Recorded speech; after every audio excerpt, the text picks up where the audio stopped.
اللہ تعالیٰ کی طرف سے جو مسلمان پر عبادات ہیں ان میں کچھ عبادات وہ انسان کے جسم سے تعلق رکھتی ہیں،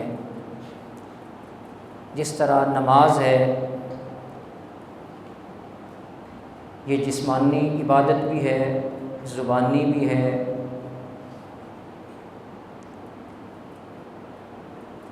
اور جو قربانی ہے یہ انسان کی مالی عبادت ہے کہ انسان اپنے مال سے مقرر کردہ مسنون جانور وہ اللہ کے راستے میں اللہ کے نام پر قربان کرتا ہے۔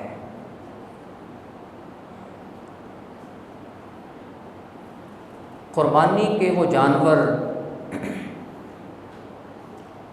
جو کہ معروف ہیں، جن میں اونٹ ہے، اس کا مذکر اور مؤنث، اس طرح گائے ہے مذکر اور مؤنث، دمبا ہے مذکر اور مؤنث، بکرا ہے مذکر اور مؤنث، جسے ثمانیۃ ازواج قرآن کریم نے کہا ہے۔ یہ عموماً جانور قربانی کے لیے قربان کیے جاتے ہیں، ذبح کیے جاتے ہیں، جن میں نبی علیہ الصلاۃ والسلام نے جو خود آپ نے جو ذبح فرمائے ہیں، ایک سال آپ نے اونٹ ذبح فرمائے ہیں، جس سال آپ نے حج بھی فرمایا ہے، اور 100 اونٹ اللہ کے راستے میں نبی علیہ الصلاۃ والسلام نے ذبح فرمائے ہیں، جن میں سے 63 پر خود آپ علیہ الصلاۃ والسلام نے، اور باقی جو 27 ہیں تو ان پر 37 ہیں، ان پر سیدنا علی المرتضیٰ رضی اللہ تعالی عنہ نے سب سے پہلے ضرب لگائی، نشان لگایا، جو کہ اونٹ کو قربان کرنے کا، نحر کرنے کا ایک خاص طریقہ ہے۔ اور باقی سالوں میں نبی علیہ الصلاۃ والسلام نے کبشین، جس کو ہم دمبا کہہ دیتے ہیں، تو وہ نبی علیہ الصلاۃ والسلام نے خود ذبح فرمایا ہے اپنی طرف سے۔ اور گائے اور بکرا، اس کے بارے میں بھی احادیث ملتی ہیں کہ صحابہ کرام نے یہ اللہ کے راستے میں قربانی کی ہے، اور قرآن کریم کے اندر بھی ان کا ذکر موجود ہے، وَمِنَ الْمَعْزِ اثْنَيْنِ، اور اس کے ساتھ وَمِنَ الظَّأْنِ اثْنَيْنِ۔ اب یہ جانور کیسے ہونے چاہیے، کن صفات سے متصف ہوں اور کن عیوب سے یہ مبرہ ہوں۔ سب سے پہلی چیز جو ہم نے جانور کو دیکھنا ہے، اس کے دانتوں کو دیکھنا ہے۔ ان 8 جو جانور ہیں، 8 قسم کے، ان میں سے کوئی بھی جانور ہو، ان تمام کے لیے شرط ہے کہ جو دودھ والے، جن کو دانت کہا جاتا ہے، جو سامنے 2 دانت ہوتے ہیں، تو یہ گرے ہونے چاہیے، اور نئے دانت جو ہے وہ آنا شروع ہو جائیں یا وہ آ جائیں، کیونکہ گرتے تب ہی ہیں جب وہ نیچے سے آنا شروع ہوتے ہیں، الا یہ کہ وہ کسی بیپاری وغیرہ نے خود کوئی چیز مار کر نہ ان کو اتارا ہو، ورنہ وہ تب ہی اترتے ہیں، نکلتے ہیں جب نیچے سے آنا شروع ہوتے ہیں، تو انہیں کہا جاتا ہے 2 دانتا، جسے عربی زبان میں مسنہ کہا جاتا ہے۔ تو قربانی کے جانور کے لیے 2 دانتا ہونا یہ ضروری ہے، کیونکہ نبی علیہ الصلوۃ والسلام نے فرمایا لا تذبحوا الا مسنہ الا ان يعصر علیکم فتذبحوا جزعۃ من الظان، کہ جو جانور اللہ کے راستے میں قربان کرنا ہے، قربانی دینی ہے، اس کے لیے دونتا ہونا، 2 دانتا ہونا یہ ضروری ہے،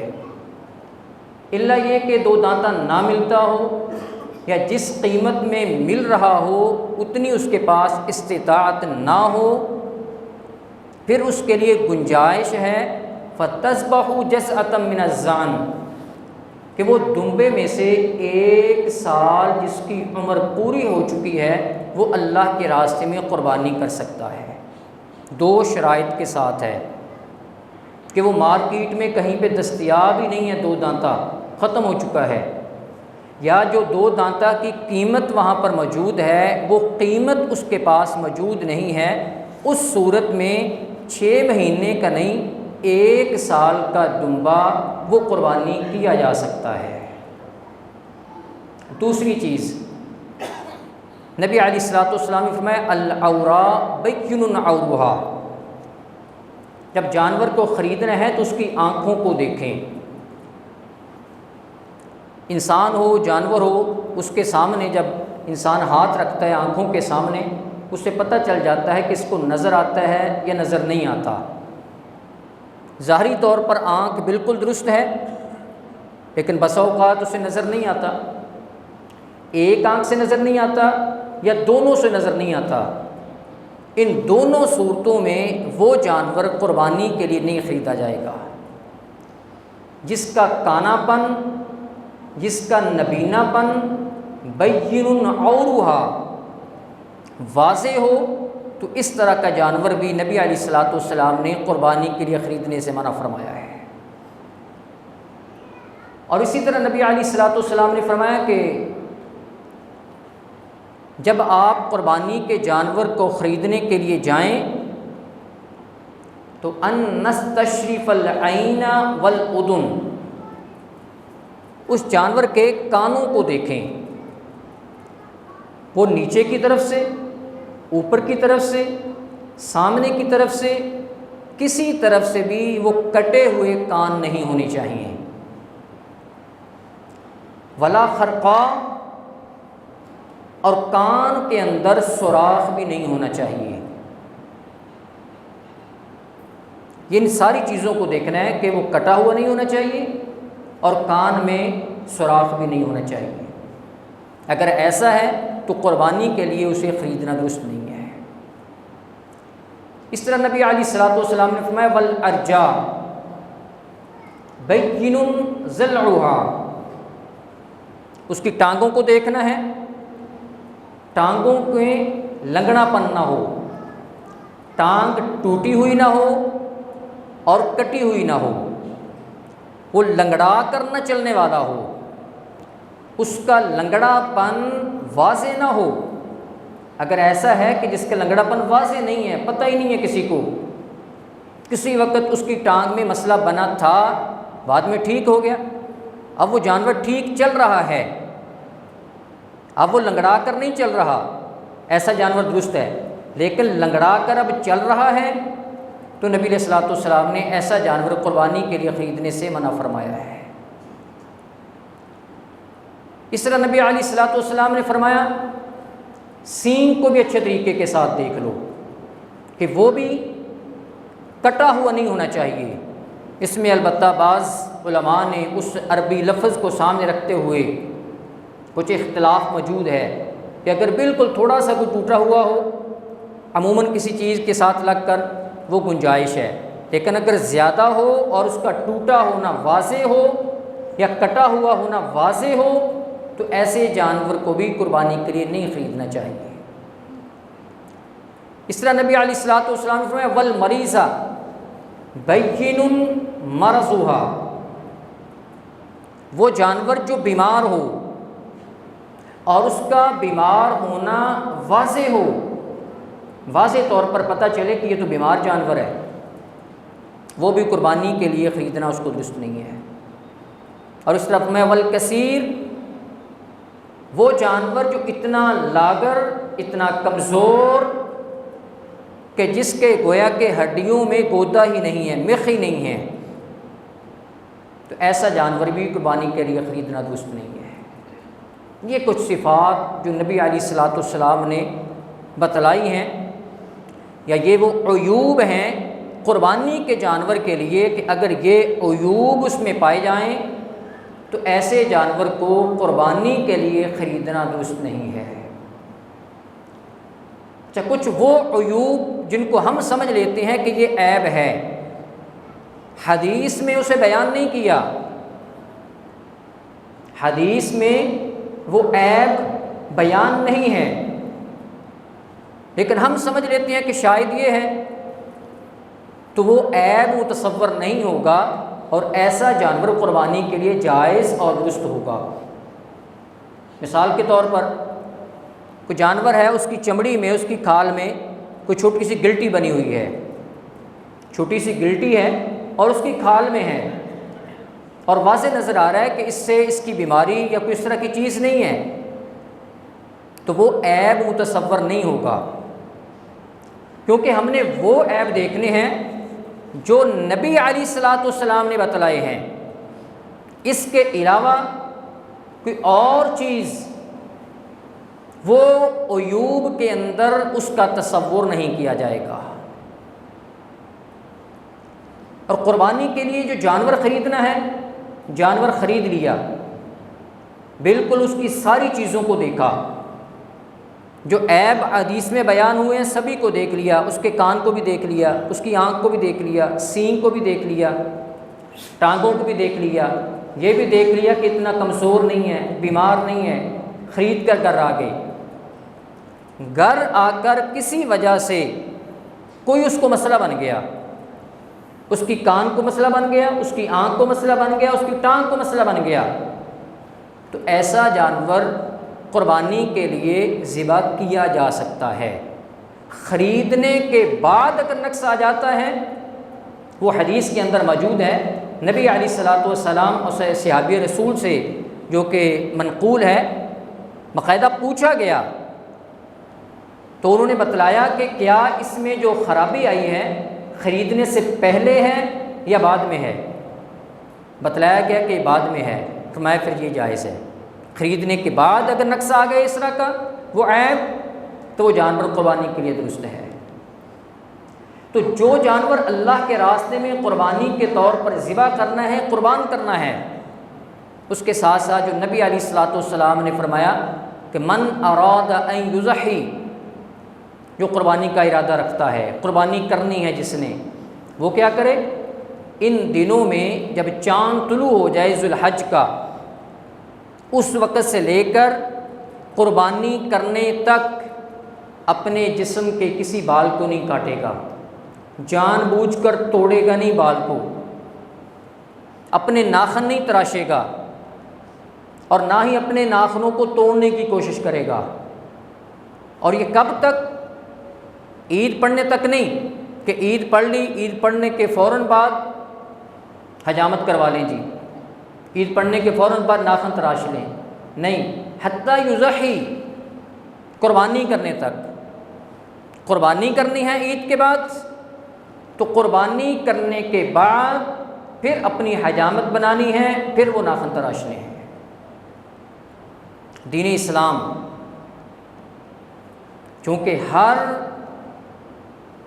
انسان کے لیے، ہر مسلمان کے لیے اور ہر قسم کے مسلمان کے لیے، امیر کے لیے بھی، غریب کے لیے بھی ہے، دین رحمت ہے، دین اسلام ہے، دین سلامتی ہے، دین امن ہے۔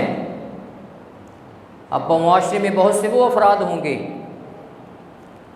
جو قربانی کرنا چاہتے ہیں لیکن استطاعت نہیں ہے، جذبہ ہے، نیت ہے، تمنا ہے، لیکن جیب اجازت نہیں دیتی، واقعی ان کے پاس استطاعت نہیں ہے۔ ایک ہے مصنوعی بنانا کہ ہمارے پاس استطاعت نہیں ہے، گھر میں وہ کتنی چیزیں ہیں جو ضرورت کی نہیں ہیں، جن کی قیمت ہزاروں میں ہے، وہ پڑی ہوئی ہیں، لیکن کہہ رہے میرے پاس قربانی کرنے کی استطاعت نہیں ہے۔ 3 موبائل ہوں گے، 2 موبائل ہوں گے اور مہنگے ہوں گے، گاڑیاں ہوں گی اور ایسی چیزیں جو ضرورت سے زائد ہیں وہ ہوں گی، قربانی کا معاملہ آئے گا، نہیں جی میری تو آمدنی اتنی ہے، میں کیا کروں۔ چھوٹا سا گھر پہ فنکشن ہوگا،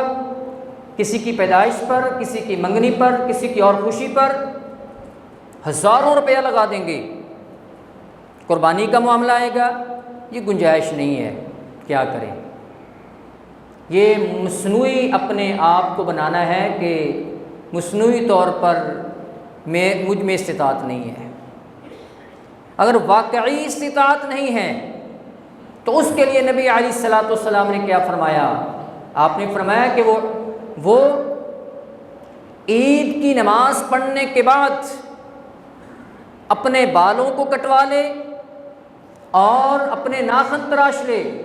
اللہ تعالیٰ اس کی نیت کے مطابق اس آدمی کو قربانی کا ثواب عطا کر دیں گے۔ لیکن یہ اس آدمی کے لیے ہے جو واقعی استطاعت نہ رکھتا ہو۔ اور اس کے ساتھ فرمایا یہ جو عیوب ہیں آپ نے دیکھنے ہیں ان جانور کے اندر، یہ دیکھ لیے، اور اس کے ساتھ ساتھ یہ جانور کے عیوب کون سے ہیں؟ اب جو غور کرنے والی بات ہے، وہ عیوب ہیں، وہ اس کی آنکھ کا ہو، اس کے کان کا ہو، اس کی ٹانگ کا ہو۔ اب یہ غیر متغیر ہیں، ان کو بدلا نہیں جا سکتا۔ ایک جانور ہے، اس کو نظر نہیں آتا، تو جانور اس میں کیا کرے گا؟ وہ اپنی نظر کو ٹھیک کرائے گا۔ اس کا کان کٹ گیا ہے، اب کیا کرے گا؟ وہ کچھ نہیں، بدل نہیں سکتا، وہ جانور ہے۔ قربانی کا یہ جانور جس میں یہ عیوب ہوں اور وہ غیر متغیر ہیں، وہ دیکھنے ہیں ہم نے، وہ جانور میں نہیں ہونے چاہیے۔ لیکن اس کے ساتھ ساتھ قربانی کرنے والے کو بھی کہا گیا ہے آپ اپنے اوپر دیکھیں آپ میں کون سے عیوب ہیں۔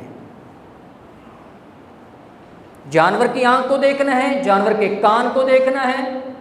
آپ اپنی آنکھوں کا جائزہ بھی لیں، اپنے کانوں کا جائزہ بھی لیں۔ جانور کے منہ کو کھول کر دانت دیکھنے ہیں، اپنے سینے کو کھول کر بھی دیکھیں اس میں کیا کیا لوگوں کے بارے میں بھرا ہوا ہے۔ جانور کے عیوب تو غیر متغیر ہیں، وہ تو بدل نہیں سکتے، لیکن اے انسان، اے قربانی کرنے والے، جو تجھ میں عیب ہیں وہ تو بدل سکتے ہیں۔ تیری آنکھ غلط دیکھ رہی ہے، آپ اس کو بدل سکتے ہیں۔ آپ کے کان غلط چیزوں کو سن رہے ہیں، آپ اس کو بدل سکتے ہیں۔ آپ کے دل میں، آپ کے سینے میں کسی کے بارے میں حسد ہے، کینہ ہے، آپ اس کو نکال سکتے ہیں۔ آپ کی زبان سے جھوٹ نکلتا ہے، گالی نکلتی ہے، غیبت نکلتی ہے، چغلی نکلتی ہے، آپ اس کو بدل سکتے ہیں۔ اور یہی انسان کو سبق سکھانا مقصود ہے کہ جانور اس کے عیوب جو ہیں وہ تو بدلے نہیں جا سکتے۔ اگر اے انسان تیرے عیوب بدلے جا سکتے ہیں، تیری برائیاں اچھائیوں میں تبدیل ہو سکتی ہیں، لیکن اگر اس کے باوجود تو اپنی برائیوں کو نہیں چھوڑتا، اپنے عیوب کو نہیں چھوڑتا، تو پھر سوچ تجھ میں اور جانور میں کیا فرق رہ گیا۔ اے انسان قربانی کے جانور کو دیکھتا ہے، قربانی کرنے والا اپنے آپ کو نہ دیکھے۔ جانور پر اتنی گہری نظر، اس کے منہ کو کھول کر دیکھا جاتا ہے، اس کو چلا کر دیکھا جاتا ہے، اس کی ٹانگ پر ہاتھ پھیر کر دیکھا جاتا ہے، اس کے کانوں پر ہاتھ پھیر کر دیکھا جاتا ہے، آنکھ کے سامنے ہاتھ رکھ کر دیکھا جاتا ہے۔ اے انسان، کبھی اکیلے بیٹھ کر اپنے دل پر ہاتھ رکھ کر، اپنی آنکھوں پہ ہاتھ رکھ کر، اپنے کانوں پہ ہاتھ رکھ کر اپنا بھی جائزہ لے، تو نے قربانی کرنی ہے۔ اور اس کے ساتھ ساتھ قربانی کرنے والا، اس کے بارے میں بھی دین اسلام تعلیمات بتاتا ہے کہ وہ کون سے عیوب ہیں جو قربانی کرنے والے کے اندر بھی نہیں ہونی چاہیے۔ پہلی چیز، جس مال سے، جن پیسوں سے قربانی کا جانور خریدنا ہے یا خریدا جا رہا ہے، وہ مال، وہ پیسہ حلال کی کمائی کا ہو۔ قرآن کریم میں رب تعالیٰ فرماتے ہیں یا ایھا الرسل کلوا من الطیبات، اے رسولوں کی جماعت، آپ کے پیٹ میں لقمہ حلال جانا چاہیے، حلال آپ نے کھانا ہے، طیب کھانا ہے۔ اور رسول اللہ کیا فرماتے ہیں؟ ان اللہ طیب لا يقبل الا طیبا، اللہ تعالیٰ حلال پسند کرتا ہے، اللہ نقص سے پاک ہے، نقص سے پاک ہے، عیب سے مبرہ ہے، لاکھوں کی کیوں نہ ہو، اللہ تعالیٰ فرماتے ہیں نہیں۔ سیدنا ابو ہریرہ رضی اللہ تعالیٰ عنہ بیان فرماتے ہیں، نبی علیہ الصلوۃ والسلام نے ذکر الرجل، ایک آدمی کا ذکر کیا، یطیل السفر، لمبا سفر کرتا ہے، اشعث و اغبر، بال اس کے پراگندہ ہو جاتے ہیں، غبار آلود ہو جاتے ہیں، بیت اللہ میں آتا ہے، بیت اللہ کا طواف کرتا ہے، آیا کس لیے ہے؟ حج کرنے کے لیے آیا ہے، کتنا لمبا سفر کر کے آیا ہے، پیسے خرچ کر کے آیا ہے، بیت اللہ کا طواف کر لیا، مقام ابراہیم پہ نفل پڑھتا ہے، جو بھی کرتا ہے، آواز دیتا ہے، اللہ تعالیٰ سے دعا مانگتا ہے، اللہ تعالیٰ فرماتے ہیں تیرا بیت اللہ کا طواف کرنا بھی مجھے قبول نہیں ہے۔ بیت اللہ کی طرف پہلی نظر سے گناہ معاف نہیں، کوئی گناہ معاف نہیں ہوا، بیت اللہ کے طواف سے گناہ معاف، کوئی گناہ معاف نہیں ہوا، نوافل پڑھنے سے گناہ معاف نہیں، کوئی گناہ معاف نہیں ہوا، ہے اللہ کیوں؟ فرمایا مطعمہ حرام، پیٹ میں جو خوراک گئی ہے وہ حرام کی تھی، حرام کی کمائی کی تھی، مشربہ حرام، جو پیتا رہا ہے وہ حرام تھا، ملبسہ حرام، جس لباس کو پہن کر تو حج کر رہا ہے یہ لباس حلال کی کمائی سے نہیں خریدا، حرام کی کمائی سے خریدا ہے، فَأَنَّىٰ يُسْتَجَابُ، اللہ تیرے بیت اللہ کے طواف کو کیسے قبول کر لے؟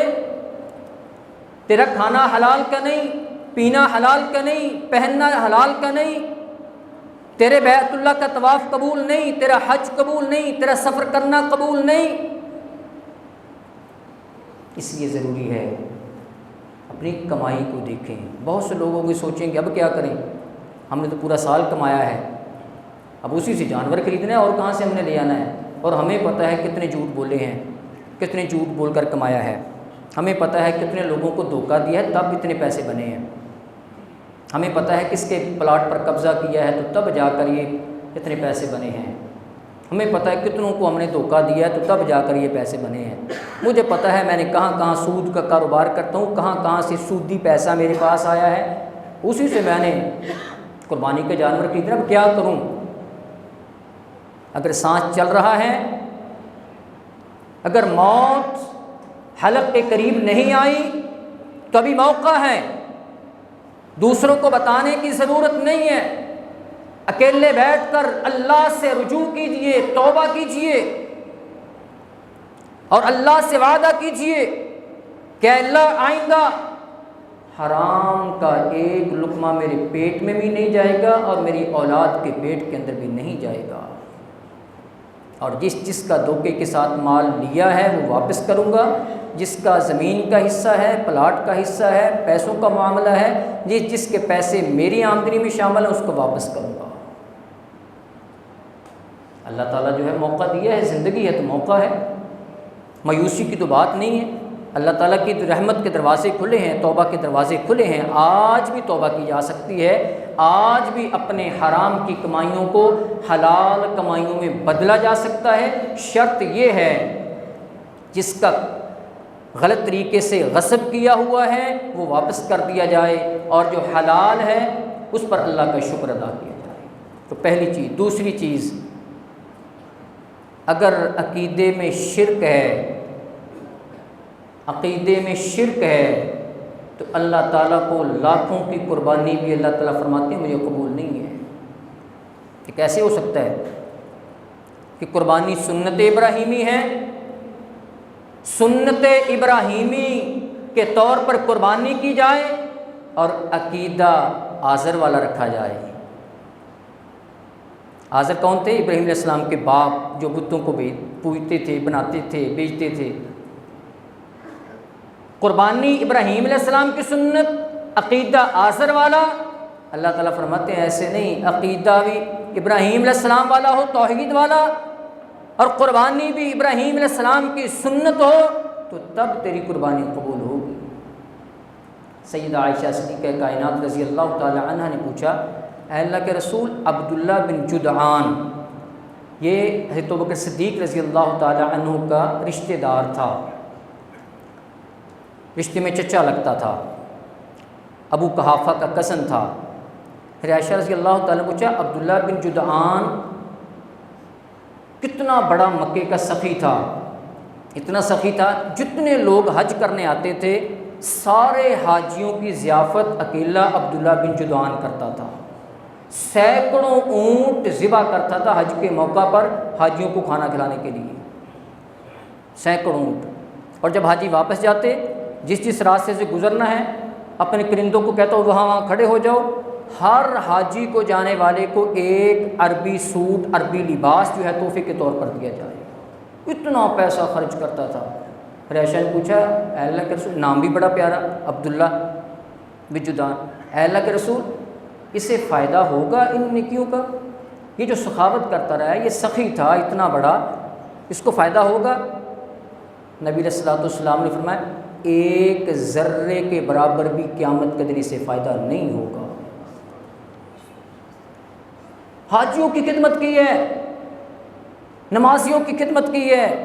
ولیوں کی خدمت کی ہے، اچھوں کی خدمت کی ہے، گنہگاروں کو بھی کھلایا ہے، لباس پہنایا ہے، کتنی نیکیاں ہیں۔ کیوں؟ اس لیے عقیدہ توحید نہیں تھا۔ کہتا تھا اللہ بھی دور سے سنتا ہے اور لات منات جہاں بھی ہوں وہ بھی سنتے ہیں، یہ نہیں کہتا تھا اللہ ہے ہی نہیں، اللہ کو مانتا تھا، وہ کہتا اللہ بھی ہے، فلاں بھی ہے۔ عقیدہ یہ ہونا چاہیے تھا صرف اللہ ہی سنتا ہے، لیکن اس کا عقیدہ تھا لات بھی سنتا ہے، عزا بھی سنتا ہے، منات بھی سنتا ہے، اللہ بھی سنتا ہے۔ عقیدہ توحید نہیں تھا۔ فرمایا کوئی قیامت کے دن اس سے فائدہ نہیں ہوگا، ذرے کے برابر بھی فائدہ نہیں ہوگا۔ تیسری اور آخری چیز، قربانی کا جانور اللہ کے راستے میں قربان کرنا ہے، ریاکاری نہیں ہونی چاہیے۔ ہمارے معاشرے میں بہت زیادہ جانور لو، گلیوں میں بکاؤ۔ میں آپ کی نیت پہ شک نہیں کرتا، آپ کی نیت یہ ہوگی جانور دکھانے کی کہ ہماری طرف دیکھ کر کے اور بھی جانور لے، لیکن اگر کسی کی نیت میں یہ ہے کہ ہم دکھائیں ہم نے کتنا بڑا جانور لیا ہے، لوگوں کو پتہ چلے دیکھو اتنا مہنگا جانور لیا ہے، یہ سیلفیاں ہو رہی ہیں، جانور کے ساتھ ویڈیو بن رہی ہے، یہ دوسروں کو دکھایا جائے، یہ سوشل میڈیا پہ جا رہا ہے، کیا ہے یہ؟ قربانی کا عمل بہت بڑا ہے، لیکن اگر ریاکاری آ گئی تو یہ بڑا عمل بھی جاتا رہے گا۔ حضرت علی رضی اللہ تعالی عنہ، انہوں نے اپنے باپ کے بارے میں پوچھا۔ حضرت علی صحابی ہیں، باپ نے اسلام قبول نہیں کیا، حاتم طائی مشہور ہے، عرب کا سردار ہے اور کتنا بڑا سخی ہے، جو مسافر چلا جاتا کہا کھانا کھاؤ، اپنا گھوڑا ہوتا تھا، کسی کو سواری کی ضرورت ہے میرا گھوڑا لے جاؤ فری میں، مفت میں، آپ کے جانور بھی ساتھ ہیں، آؤ ان کو چارے کا انتظام ہے، آپ نے رات رہنا ہے، آپ کے لیے رات رہنے کا مفت میں انتظام ہے، جو آئے کھانا کھائے مفت کے اندر۔ حتیٰ کہ اگر کوئی اس وقت جاہلیت میں اپنی بیٹی کو زندہ درگور کرنا چاہتا، اسے پتہ چل جاتا کہ اس نے زندہ درگور کرنا، اسے کہتے بھئی مجھے دے دو، اس کو لے کر یہ پالا کرتا تھا۔ کتنی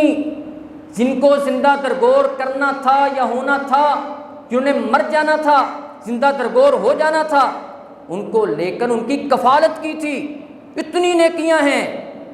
حضرت علی رضی اللہ تعالی عنہ نے پوچھا، اللہ کے رسول میرے باپ کو اس کا کچھ فائدہ ہوگا قیامت کے دن؟